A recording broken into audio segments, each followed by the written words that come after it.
Got a longtime friend and an amazing creator, Viet Mac, on the show today. Viet, thanks for coming out. What's up, Benny? It's good to see you. And it's good to see the growth and what you guys are up to as well. Likewise, man. I've been meaning to get you on this, and I'm super stoked to have you out.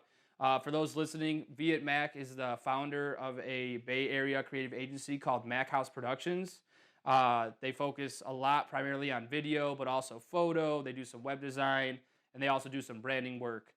Some of their clients, consist of ESPN, Facebook, Netflix, Sephora, you name it. Anything in the Silicon Valley area, they've probably worked with at some capacity. But I want to turn it over to Viet. Viet has been a longtime mentor to John and I at JV Studios. We met him at Electric Forest back in 2015, and since then we've been really good buddies. And he's kind of been our big brother in this game of starting a video production company. So Viet, if you don't mind, can you kind of just give us your background and how you created Mac House?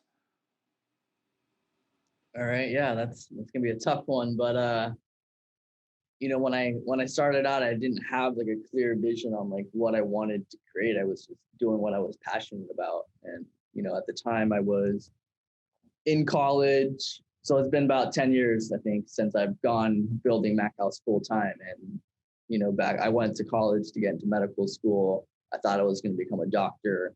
That was kind of my background. My parents, they did acupuncture, so they were heavy into pushing me to do something in a similar field. But for me, I was, I had my dad had bought a film camera when I was young, maybe about 12 years old, and he didn't know how to load film into it. And that's kind of what captivated me. When I was younger, I would just take things apart and build things up, or just I like to figure out how things work.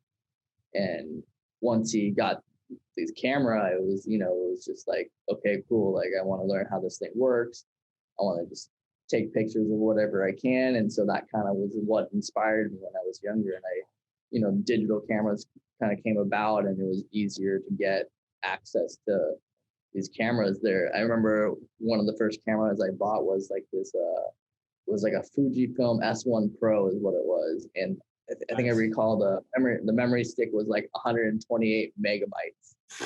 Like that A size joke. is like that's like how big a picture is these days almost, for Right. certain things. Um, so yeah, I had a small camera, and I would just take it with me everywhere I went, just on hikes, on walks, just any nature. I just loved capturing. Like, there's so many beautiful things that were around us, living where we lived. There was the beach, there was the mountains, there's just so many different places. So Yeah. as I went to school, I was really, it was pretty hard just trying to get my degree. But at the same time, any spare time I had, I was doing photos.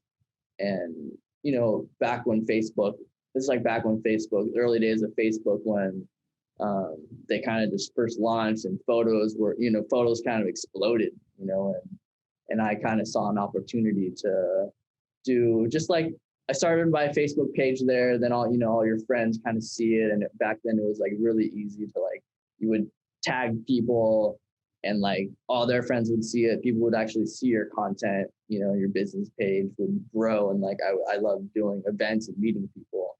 So that was one of the ways that I thought was like a very fun, easy, and engaging way to meet people, was like, you go to an event, take photos, everybody wants to see their photos afterwards. And Right. iPhones weren't great back then either. So it was really like, it was like an explosion of like having like great quality content that everybody wanted to see on their Facebook, and like to be able to get access to. And so for me, that was how I built a lot of relationships. Is I'd go to events, and people would follow. I'd give them my business card. They'd follow up and want content, and it was just easy way to like just have a conversation after the fact and Right. engage with other people. So I kind of did that. I did a lot of just like printing out my pictures. I did like anything I could to like Mhm. build my business and my brand. So I would print out, I was like struggling in college, and like just, you know, had no money. I had to figure out how to survive. And I was like, all right, what am I going to do?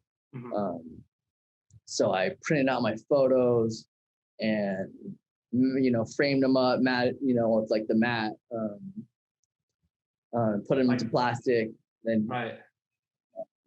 just kind of like brought them just door to door. I was in Central California, so lots of surf shops. So I just went from surf shop to surf shop and just had like stacks of photos. Like, hey, would you guys be interested in like displaying my photos and selling them? You know, and if some of them were like, oh no, or like whatnot, I'd be, oh, like how about I just leave them on consignment? And like I was kind of learning what that meant.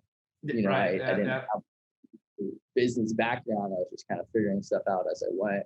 And I would just leave stacks of photos there, you know, on a nice display and come back in a few weeks and be like, oh, if you guys sell them, then, you know, pay me a percentage and you guys make money too. So it was really, it didn't take up too much space of theirs. And it was just like a Yeah. no-brainer.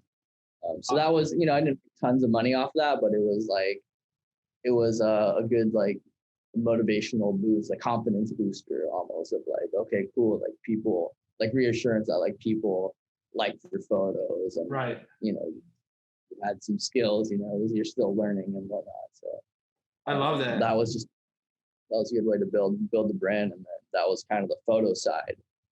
And then as video kind of, I think this was the early days, and it was like the 7D had come out, the 5D Mark II was out.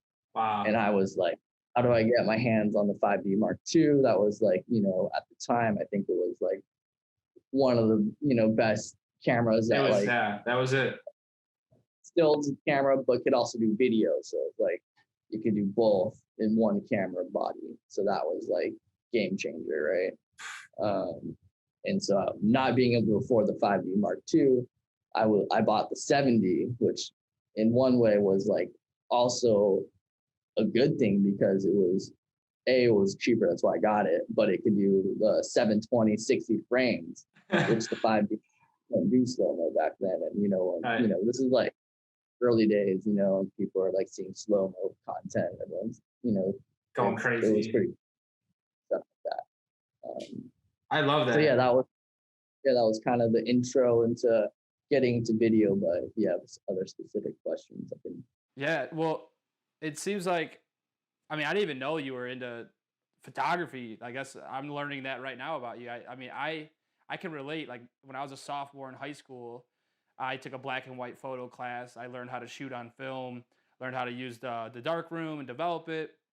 I was never the kid that took that. I mean, that was essentially like, cause I mean, growing up, I was huge into. I played. I mean, anyone you could ask that knew me growing up, I was just the athlete. I played football. I did soccer. No, I didn't do soccer.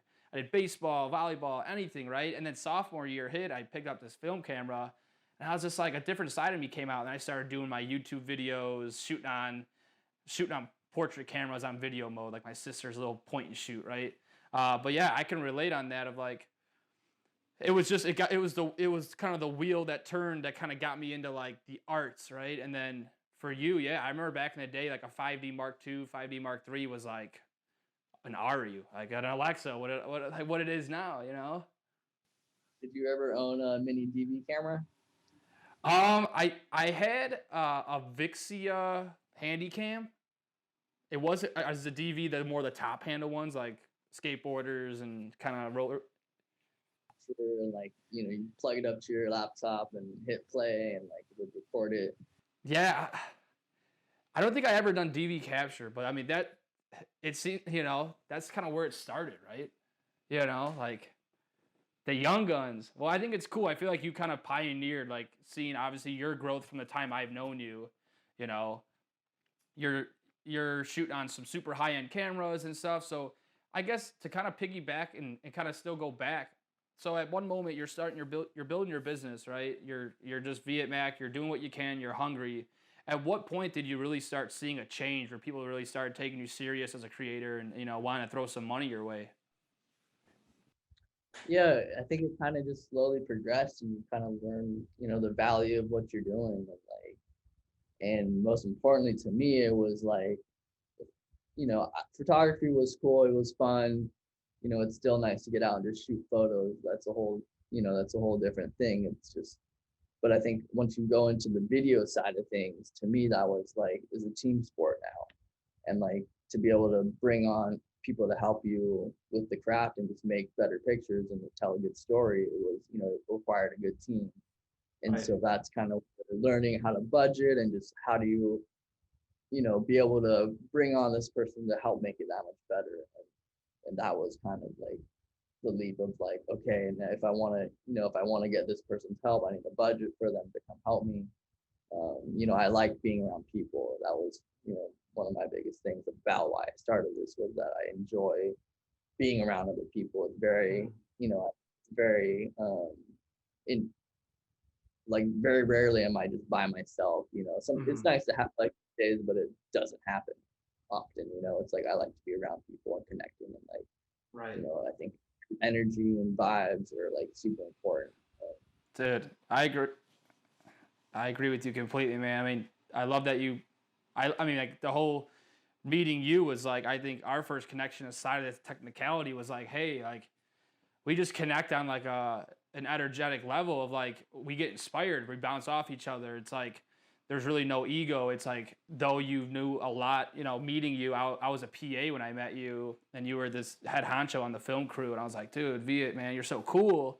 And then over the years, it's like we built this relationship where I still think all those things, but like you've kind of, I feel like the respect is still, you've given me my respects too, and with my brother of like, we kind of all worked our ways up over the year, and now we can kind of see eye to eye on things and still bounce off each other and still stay inspired.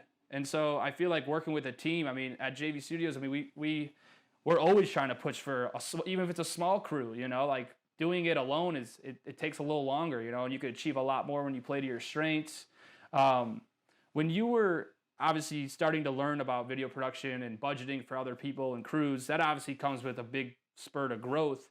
I'm assuming at some point, you started, was it in your house in your basement? Can you kind of speak on those early stages? Yeah, yeah. I was in the back at my parents' house. I was either in my bedroom editing, in bed, just late night bed off the laptops, just looking at footage from the day. But I also set up a small office in the back. I kind of invested, I was able to save up some money and just remodeled the back room at my parents' house and made like a little makeshift studio back there. And that was kind of the office for 6 months to a year. And then I took on this documentary project and had a friend, um, he would come over a lot to edit. He would stay there. And I was like, all right, this, like if I'm going to do this, let's do it for reals and let's take the money that we got for the project and just invest it in getting a real place. Right. And so that was kind of one of the first leaps was just finding an actual office. And, it was exciting, just like, okay, cool. Like as soon as you do that, it just makes it that much more real when you're paying, rent for a space and you're just like, all right, I have to do this now. Right. You know, otherwise you're not going to make it. So I think that having that pressure was nice in a way to make it a real thing. Hmm. I agree, man. John and I, we've been in and out of spaces the last 5, 6 years. With the pandemic and everything, it's definitely we had to kind of pivot, and we are working back out of our house. But I can tell you firsthand, and man, when you're working in a controlled environment where that energy is just always creative, everyone's coming to work, they're excited. There's something about it, and it's like you can go home and kind of relax and take the dogs for a walk and do what you want to do. But I'm all about kind of like I miss it, and I think it's all right. I think where we're at, we're gonna with time kind of maybe pivot back into something, but I don't take it for granted those moments of just like being in a studio space with people, having those creative meetings. You have a pretty big studio, now in what, Fremont, right? Yeah, so we're out in Fremont. It's just under 8,000 square feet. I mean, the first spot I got was maybe like 1,000 something, and it was just so small and like you couldn't really do much. The internet was terrible. I remember we were getting like 3 megabytes for like upload and download, and I could barely send an email. Wow. Here we are trying to do like HD quality work, and like client wants a video. I used to walk down to the Apple store just to upload content. Oh, Uh, just log in and real so that, quick. yeah, I just walked down there. They all kind of got to know me there. I'd bring Duke in there with me, and we just post up with the laptop, and just nobody cared. We Right, just right. they had net there. It'd take minutes to upload. think they had like 100 meg upload. Um, Wow. Well, no, I think it's I think like from the time knowing you, I knew you obviously when you were in this space. I visited it. It's huge. You know, it's definitely an accomplishment to like be able to sustain your work there. You've been in for a few years, I'd say, right? yeah, I think we're coming up probably 6 years now we've been in space, and I mean, you guys have the psych wall, you have meeting rooms, you have a cool little kitchen area, you got bathrooms, you got a fish tank. I think a lot of that comes with a whole different level of like your business, right? Where you're getting super serious, right? And so with that, obviously comes with the team. Can you kind of go in? I don't know. I guess a background of like managing a team, like what you've learned over the years about just managing people in general, even on a contractor level or an employee level. yeah, yeah, I think that's kind of been the biggest challenges, and the hardest part about growing the business is nobody teaches you anything. Like, I didn't have any mentors, I didn't have anybody to look up to. So when I see you guys, it's like, okay, awesome. I see like a younger version of myself in you guys with like the energy that you got, but you have two of you guys. So it's like, all right, you guys are going to be able to be twice as successful, like twice as fast. You got the team, you got your brother to help you Hmm. kind of do the business side. You could do the creative side. That's the hardest part, is Right. being able to do both parts, business and creative, with no guidance, no direction. You're kind of just figuring it out as you go. Hmm. Um, and so, with that being said, like, a lot of the people I actually found through Craigslist. I would put postings up on Craigslist to find people, creative people. It's hard to find creatives through all these other platforms because they're such like corporate jobs, and like, you Yeah. know, it's such like a different mindset of people that you're looking for. Like, you can't go to like whatever those other ZipRecruiters or Indeed or all these other ones. I mean, occasionally we post stuff to find people on there, but Right. it's different. But through Craigslist, you have to like weed out people, and I put special criteria of like instructions, so make sure people are actually reading or paying Yeah. attention. They can write an email. But yeah, in the early days, we kind of just it was kind of a free for all almost. It was like we didn't know what we were doing really. It was like, okay, cool, you can come help me with this shoot. Let me pay you X Right. amount to help me with this project. Just come through. Let's be like a creative hub, a creative spot. And it was a little bit wild. It was a little bit crazy. We had a lot of people kind of in the space contributing and just being a part of it. But I kind of knew, I wanted to pay people, just like be able to pay people a full time, a full salary rate, and be a real business. So Right. that kind of happened 4 years ago. So I think we were probably maybe 5 years ago. It probably took us like a good 5 years to really understand and like really do things the right way. And I wanted to be as real of a company as possible, and like do everything by the books, put everybody on payroll, have the Yeah. benefits, be a real company. And I think it's changed things for sure, but I think it's kind of the right way and the right direction is to have stability, and just making sure everyone is happy and can see the future of what we're doing. Right. Right. Um, that's Uh, been the big challenge. Hey, yeah. finding the right people, Of and course. also trying to. We're in the Bay Area, like we're trying to compete with like the Apples and Googles, like all these huge companies that they're paying hundreds of thousands of dollars for people, and like the cost of living so high. So Right. it's really a balance of like finding, I kind of tell people, if you want to make money, like, yeah, go work at these other companies and like get paid, top dollar. But if you want to like really do what you love and like enjoy what you're doing every day, Right. that's what we're going to do here. And we're going to grow the business and be able to like compete with those companies. So Oh, yeah. that's what our goal is right now. I mean, you hit the nail on the head. I feel like for us, like, yeah, and I appreciate you saying that about me and Johnny. I am super grateful that, I have my brother to fall on when it comes to that business end. It allows me to stay in that creative zone. And we kind of been able to lean on each other over the years and play to our strengths. But in the beginning, it was definitely butting heads because I was like, it was just like, okay, when a video edit came in, John would put an edit together, and I'm like, let's just try it differently. And now it's like there's established rules where it's like, he's a lot more front end, I'm a lot more back end, and we both kind of do production together. But as far as like our crew, man, I think we're really big, and I feel like we kind of took it from your guidance and kind of working with your crews over the years that we're looking for team players. Like you said, back to that point, if you want to make money, go get a 9 to 5 job. That's great, and that's for some people.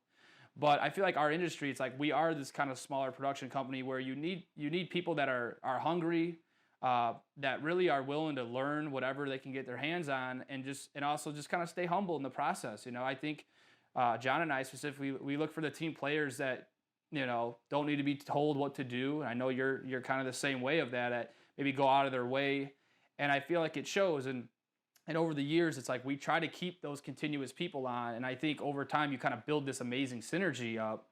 And it's all about like how can we keep these people happy? And I think just over time, some people's you know, ideas and morals change on what they want to do maybe. And maybe because it's not their business, they're not as attached as we are. Like it's our baby. JV's my baby, Mac House is your baby. So I feel like there's always that, how can we keep these people happy, but at the same time, keep them hungry. And I know that's something we've kind of always challenged with too. It's like, it's an ebbs and flow of people kind of come in and out, and it's with time. And I think it's just the nature of our business, because for us, they aren't full time, so it's kind of a little trickier. Um, but yeah, have you ever had, so like that's I guess a challenge on the more people side, but when it comes to like stuff you seem to be like deemed to be most effective for Mac House, like is there something that you kind of over the years have learned that really works? Like what really separates you guys from maybe some other competitors in your area? Yeah, I think that being being like a younger, more what separates us is like having having like young energy to kind of some of these people that have been doing video production and stuff, they may have been doing for quite some time. So then you got some younger people coming in, and like there's new technology. So is staying up with like the technological side of things, which is really hard to do these days. Like every I feel like every few months you're coming out with new toys, new cameras, Right. new lights, things. But just kind of staying somewhat relevant in that realm is important. Hmm. But also just because we have like such a small team, and especially during like right now the pandemic time, it's like having a small team that's able to kind of wear multiple hats, and we can kind of pivot and move and grow, Right. depending on client needs. But just being able to have like a one-stop shop for a client, like we've got the studio space, we've got all the gear, we've got the creative. And so being a spot in which that's what we're kind of growing more towards, is being that smaller agency for people, is they can just come to one place. They don't need to go to a different spot for a web developer. They don't need another outsource another photographer. They don't need a different video team. Hmm. They can kind of come to us, all things visual. We're going to help them create. Yeah. Well, and it seems like, I mean, firsthand, I've seen a lot of your video work. I'm familiar with it, but I've also seen the web design work on your website. And I know you kind of have been dabbling into photo.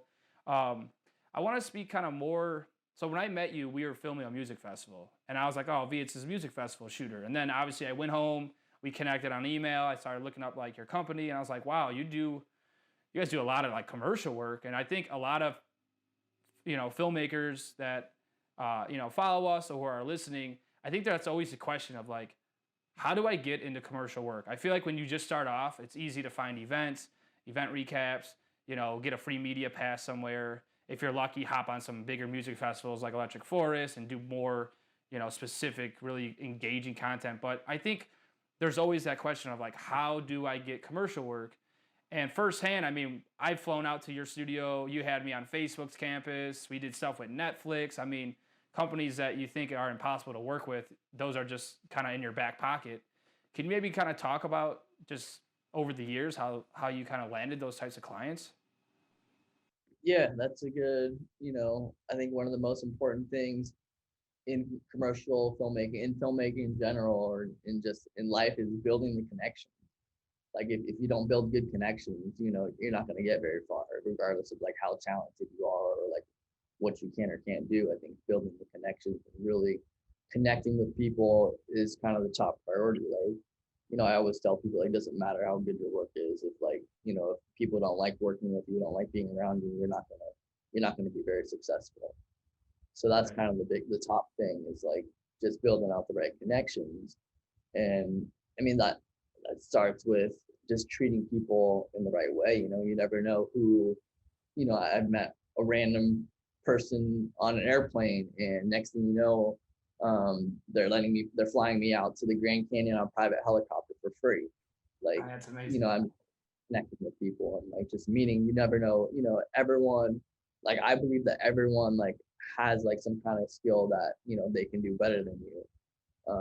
And so just connecting with people, just being genuine, and like it just leads to like so much greatness, and just there's Right. no reason not to, Of in my course. opinion. And like just really, whenever I meet, I just love meeting people, and like this person leads, there's like, oh, this guy was a great guy. They're gonna refer you. They talk. They have, the community is like that's kind of what I realized being here in the Bay is like everybody's connected here. Yeah. Everyone's connected in one way or another. Like you do one project for this company, and then they're already doing projects together. Right. So everyone's connected and just doing good work, but more importantly, building a good connection with somebody, and like Hmm. they're gonna refer you to somebody else, and Yeah. regardless of the space or not. And it's just like getting people to know what you do as well. And Right. so, that's like one way to do it. Another way right now that I think could be beneficial for any small, anybody with a camera really is like go help a small business out, like go help them shoot like a little commercial piece, help their business. And like, people will see that, and like you can get some practice out of that. But, I think that the more you create and the more people you help, the more people you can reach will really, it kind of helps progress you to that next level. And that's kind of how we did it. Like I wasn't like, Mhm.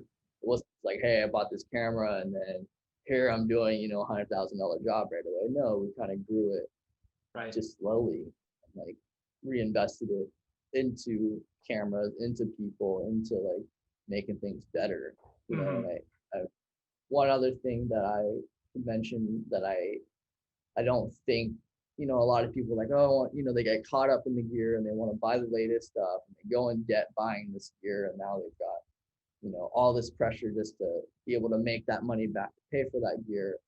And I highly like discourage that, and like that's not a path that I believe in. Like Yeah. don't get caught up seeing what all these people have, and like you want to buy all this stuff because you think it's going to help you. Right. But It's just just I think start slow, grow, save up for what you got. Don't go putting all this stuff on credit cards for money you don't have, so that right. you feel it just changes the game. It's not fun anymore when you have Becomes all work. that pressure.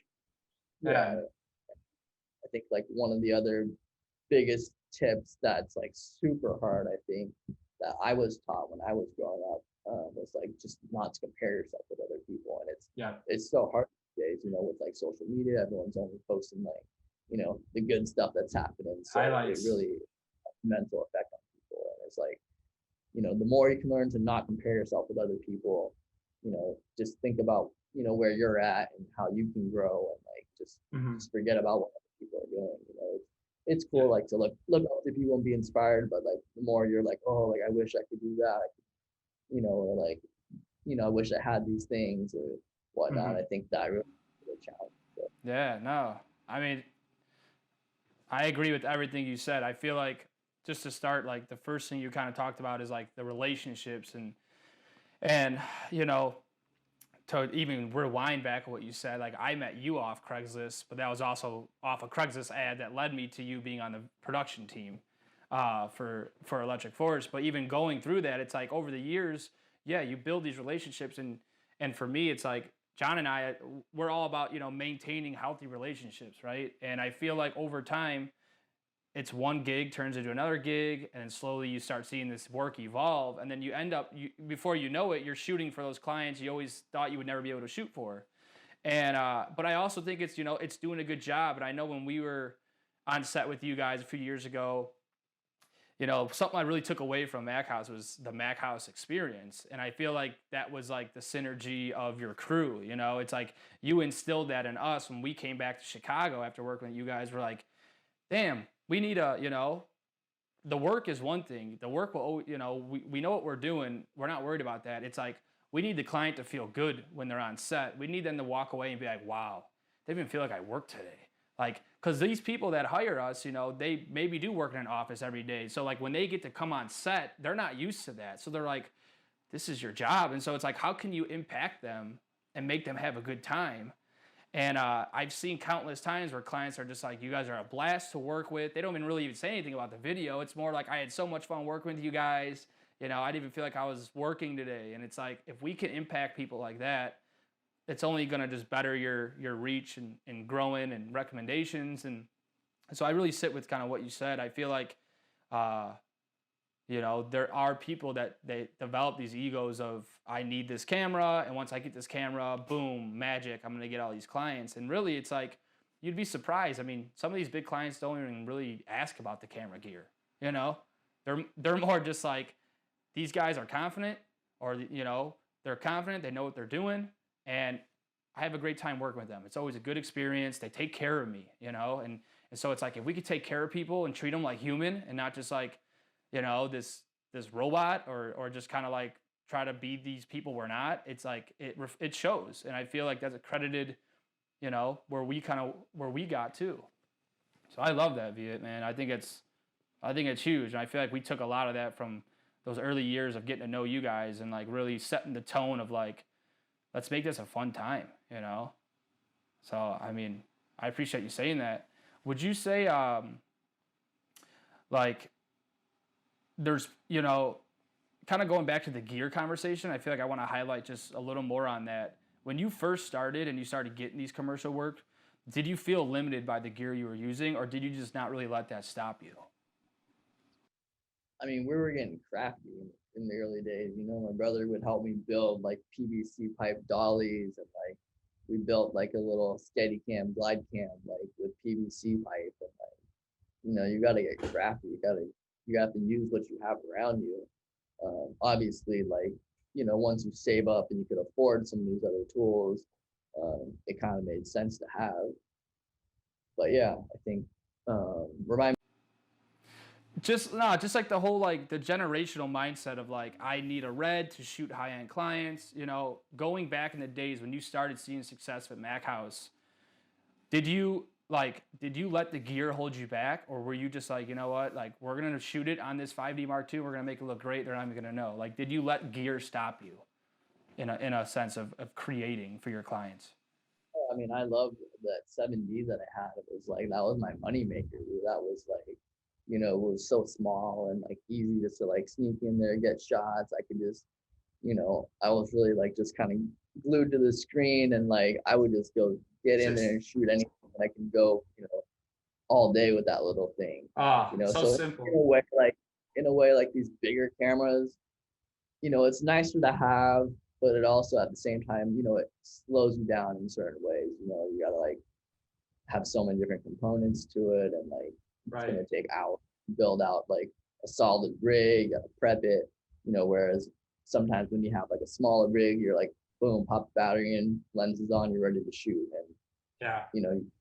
no waiting for boot up time, you're not gonna miss anything. Because a lot of times when you do like documentary stuff, it's you might miss the moment, if you're not ready. Yeah. I think sometimes having the smaller tools is nice, but given like depending upon what the project is, if it's like Right. You have time and the client's got the budget to like bring on a bigger crew, more lights and just other things, that's nice too. But at the end of the day, it's it really just depends on the project of what you're doing. You don't need things to make stuff happen. It's about being resourceful and just using what you have, understanding things. Mm-hmm. That's one of the biggest things when I was starting out was like, I remember like when I was doing photography in the darkroom, like you said, I didn't even know how to like meter or expose right, Mm-hmm. and like understanding lighting, you know, that's just like even understand how the camera worked, like the ISO and like the aperture and how all these things like affected each other. So I think learning the basic stuff first is super, super important. And it was like, it's all kind of confusing and intimidating when you first start out. Right. But I think once you kind of like, once it clicks, you're like, okay, I understand this. Yeah. Yeah, I think the understanding lighting, how to manipulate light, use natural light if you don't have light, and just understanding that is like something I wish I learned even earlier. I'm still learning about how to create and make the best light. Right.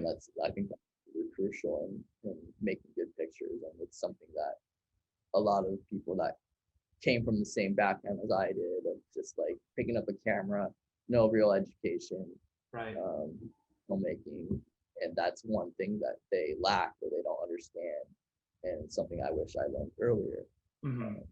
Like, where placing lights, how to create good lighting, I think is super super important, and not just like composition and whatnot.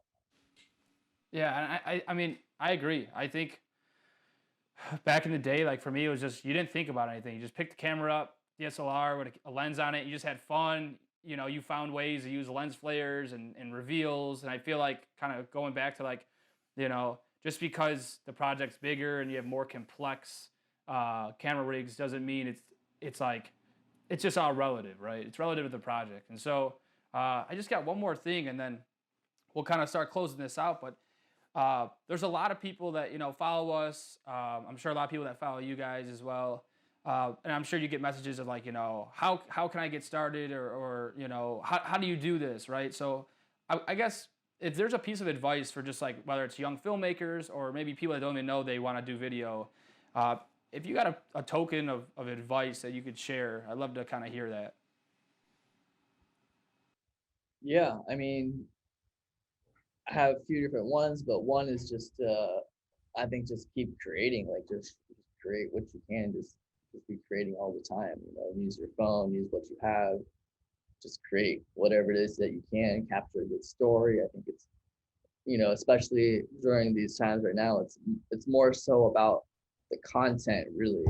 Mm-hmm. It's like it's great to make a really good pretty picture, but I think just telling a good story, connecting with people, I think that's probably one of the biggest things you can do to kind of get you ahead of the game. Know that. Put yourself out there. Uh, Put um, yourself out to people. of It's course. tough. I mean, it's super tough these days. So like, It's competitive. It's competitive too, man. There, like you said, there's so many new toys coming out, and so many new cameras and new styles of editing, and the newest trends of effects and this. So I think it's most importantly, like you said, kind of going back to just create. Don't create an excuse. I've always heard the best camera you have is the one you have on you, whether it's your cell phone, film camera, DSLR, big camera. Don't limit yourself. But hey, I want to say thank you for being on. This was definitely super. This was awesome. It was awesome to kind of get to know you even before I even knew you. Take what you had. For those listening, and for those that want to kind of continue to maybe see what Mac House does, Viet, can you kind of let us know how people can reach you guys? yeah, they can go to our website, machouse.com. They can see us on social media, just Machouse on Instagram. Yeah, Cool. they can follow And Duke's account, Duke back. You see him back there? Duke is the Mac House mascot. If you guys don't know, he's got his own Instagram page. It's all about the hustle. Even Duke's got his own page, and he's been in some awesome commercials and featured in That's some Tesla content. So love yeah, it. I think it's I think there's opportunity in everything.